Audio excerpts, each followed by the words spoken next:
Hi BBSM parents and students, it's Beverly Burton and I'm really excited to just say hey, and not only that, but to just share this video on the Cascading Method, the new method that we have picked up in terms of practicing. And I have seen great improvement with some of our students, and I want to just continue to encourage the ones who have not started it as yet, and continue the ones who have to continue to just perfect things with this method. So the Cascading Method, what is that? It's a method of just rolling over the song into small bites so that it can be manageable to perfect small pieces and then combine them into bigger pieces. That's basically it. It starts by taking measure number 1, which is the first box of music within the grand scale of this whole piece, but taking measure number 1 and doing it a couple of times, whether it's, you decide 3, 4, 5 times. For my older students who have pieces like Farrelly's, Minuet, 5, 6, 7, 8 times might be necessary, because the goal is perfection.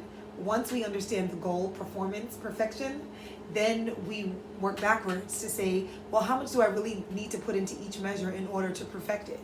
If it's an easy piece, you know it's less. If it's a harder piece, you know it's more, okay? And using the metronome while you do that is a great tool as well, okay? So this is a rolling over method where we take measure number 1, we decide to do it 5 times, right?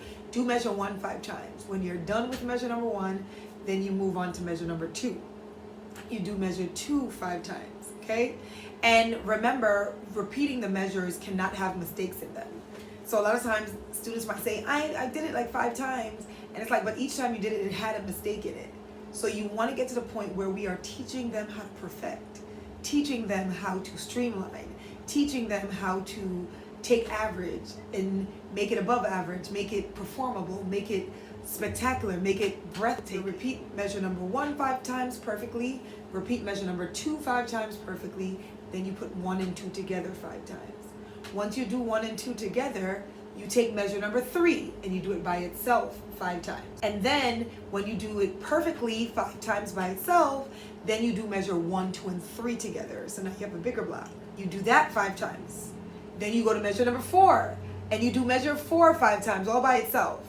And then once you did that perfectly, you take numbers 1, 2, 3, and 4 and put them together, and that becomes the new block that you do 5 times, those 4 measures together. Do it line by line. When you finish the first line, and that's a big block, then you go to the next line and you start over to say this becomes measure number 1, and I'm going to do it to the end of that line. And then you keep moving. But that is how the pieces are going to be perfected. Not only perfect, but performably perfect. The difference between playing a song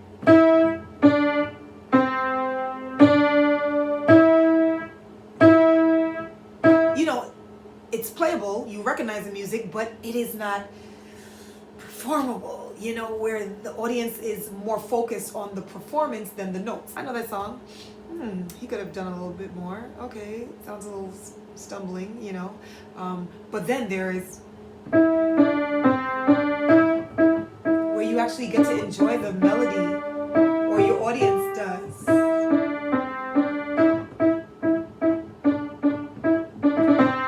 Where you get to kind of just enjoy the musicality of it.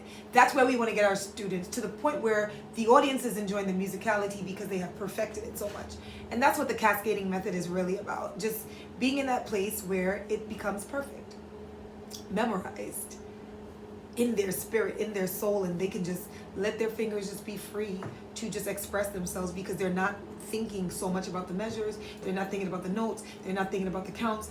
It just becomes second nature. Cascading Method is guaranteed that you will see stunning improvement, parents. It requires less, but more consistency. Set the alarm and make sure that they practice, 5 days, 20 minutes a day. I'm looking forward to it. I'm encouraging you parents. It's not easy, but I'm here to give as many pieces of information and motivation as I can to get these kids to be performably ready. Okay, not just in piano class, but out there performing. We also did the community service, which I will tag on to the end of this video, getting the kids to make a video, send it to somebody, and brighten up their day. Why? Because community is important.